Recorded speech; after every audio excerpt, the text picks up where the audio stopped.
Hello and welcome to Songs for the Struggling Artist, the blogcast. This is episode 369. My name is Emily Rainbow Davis. Thank you for joining me here on the blogcast. Today's episode is a sort of hyper-local, but also I think is probably something that happens around the country. It's about arts funding and arts councils and American arts funding. So what's going to happen if this is the first time you're listening to this blogcast? Welcome. Thank you. I'm going to talk at you for a few more seconds, and then I'm going to read this blog, and then I will sing you a song. And that is how this goes. So here it is. This one is called The Mysterious Disappearance of My Local Arts Council. Because my play is about Cretan history, and the neighborhood I live in is full of Cretans and other Greeks, I figured I should apply to my local arts council for some hyper-local funding. That is, New York State or New York City funding would be too broad. I would need Queens funding. So I went to the Queens Council on the Arts website, and all that was there was a little box for putting in a password. There was no website there or anywhere. I went to their NYC Gov page, and it led to several defunct social media pages. Was the Queens Council on the Arts no longer operational? I felt like I should have heard something if this were the case. Isn't this news? My friend was similarly intrigued by the mystery and got right into further research. He quickly learned that the Queens Council on the Arts, QCA, was a nonprofit and promptly looked up their 990 form. Most nonprofits are required to file a 990 form on their taxes, and ProPublica makes this information available to the public. Now, first, I was stunned to learn that Queens Council on the Arts was not a city agency. I assumed because it distributed city-centered grants that it was somehow a part of the government. I was shocked to learn that all of our arts organizations that distribute artist funding are nonprofits themselves. I'm talking Lower Manhattan Cultural Council, NOMA, Brooklyn Arts Council, Bronx Council on the Arts, and so on. This means that there's an even wider gap between the arts and government support than I thought.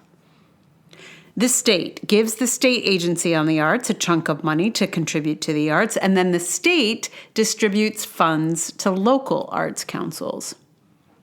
Those local arts councils would seem to all be nonprofits, which, okay, big deal. Artists still get some funding, right?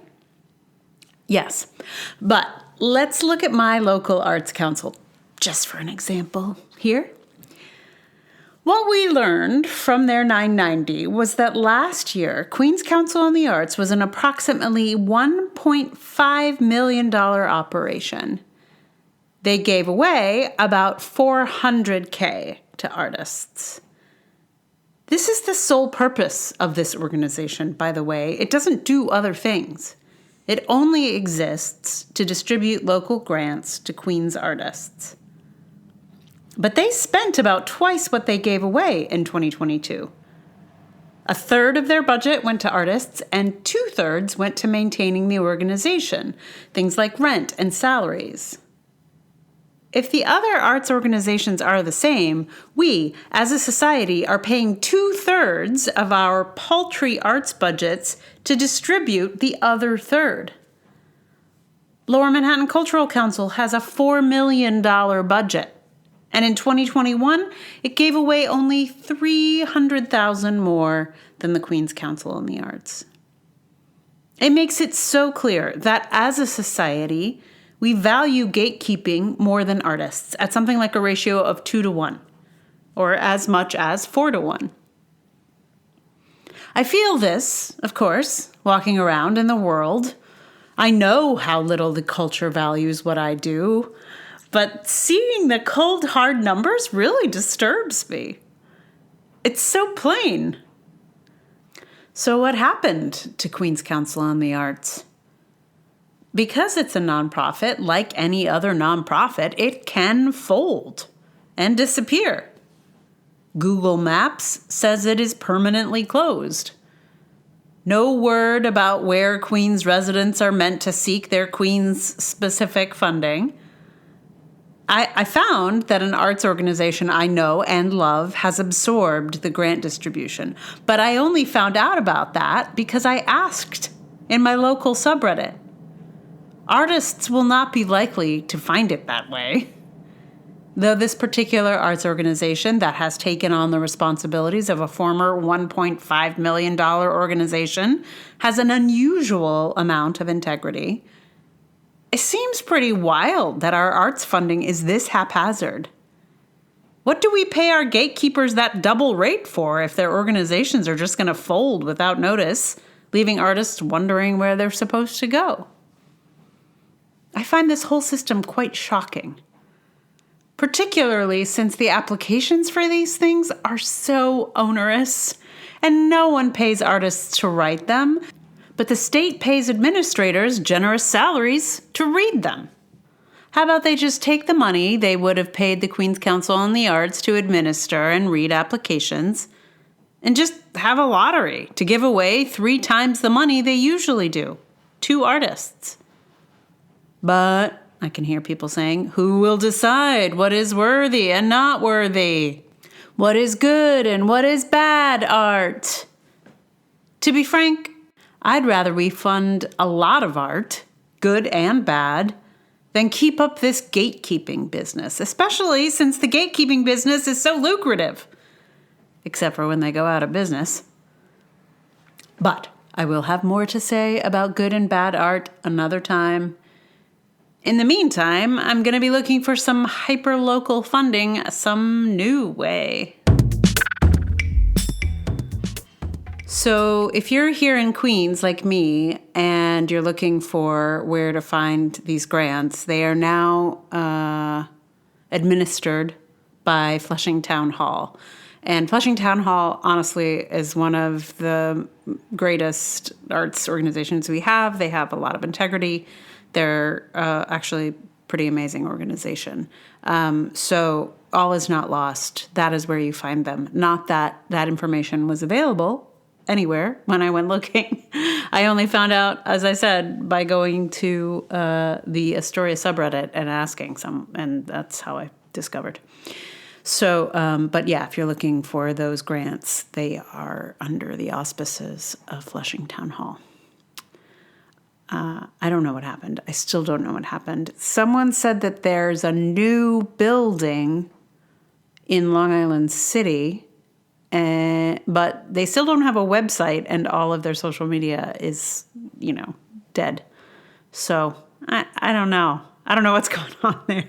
If anyone has the gossip, I would like to know, please. Thank you so much. Anyway, but the big news is that, all of these arts organizations, arts councils, are actually nonprofits themselves. I don't know why that's so upsetting to me, but somehow it is. It is. I want them to be, better than me, right? I have a nonprofit, and,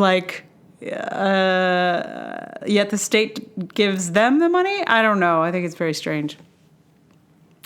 Anyway, the song, I looked at a song called Percentages, which I found very delightful. But I think you should just listen to the song. There was not a good way to cover it. But it's just like a math song called Percentages by, I believe his name is Colin Dodd. So check that out. It is very enjoyable. But I decided to cover Take the Money and Run, because that is what it feels like the Queen's Council on the Arts has done.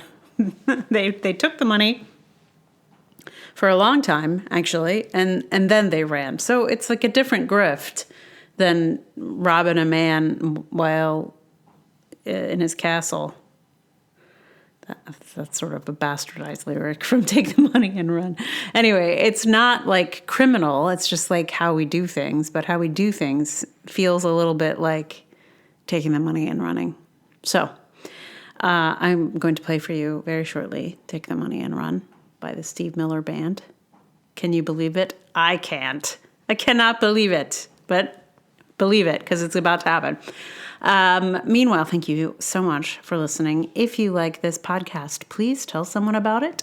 Write reviews, subscribe, link to it. I don't know. Listen, I know that podcast discoverability is a big problem. So I know it's hard to share. So listen, we're together on this. But if you can figure out a way to share it, please let me know. And thank you. And if you'd like to support this podcast with money, that would be amazing. And I wouldn't even run. I would stick around. I would take the money and not run. I would take the money and thank you. The way to do that would be patreon.com/Emily R. Davis or Ko-fi or PayPal, or you could sign up to be a paid Substack subscriber if that's your thing. So far, it's no one's thing. And hey, that's okay. That's why I do a lot of these different things. So everybody can do their favorite way. But if you're on Substack and you're like, no, not a big deal to support another person, there I am, waiting for you. So thank you in advance for any and all support, be it just your ears on this, or the big ones of the monies and such. So here comes Take the Money and Run, which is a very odd song when you really listen to it. I'm not sure what Steve Miller's point of view on this is. Like, is it with the criminal kids? I think so. But also, I'm not sure. Is he with the cop chasing them? Us, the taxpayer who's paying the cop? It's not clear to me. Also, I'm not sure what the point of view on the cop making his money from the people's taxes is. But I did feel that was appropriate for this topic because our tax dollars are paying all of these excessive gatekeeping fees, by the way. Our New York State tax dollars going to pay for arts administrators rather than artists. So anyway, here we go with Take the Money and Run on guitar. It's like a little wacky story song.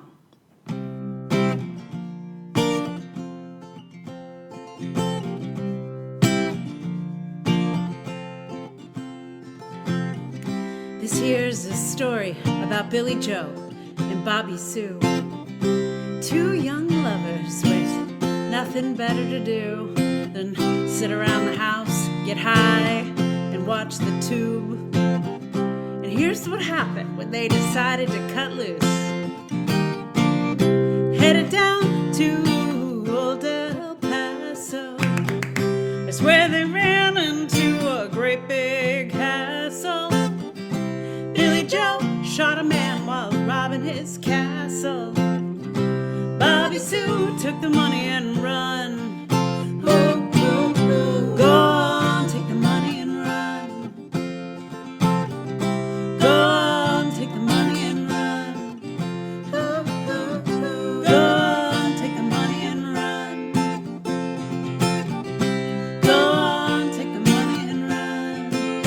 Oh, oh, oh. Billy Mack is a detective down in Texas. You know, he knows just exactly what the facts is. He ain't gonna let those two escape justice. He makes his living off of the people's taxes. Bobby Sue, whoa, she slipped away. Billy Joe caught up the very next day. They got the money, yeah, you know they got away. They headed down south and they're still still running today.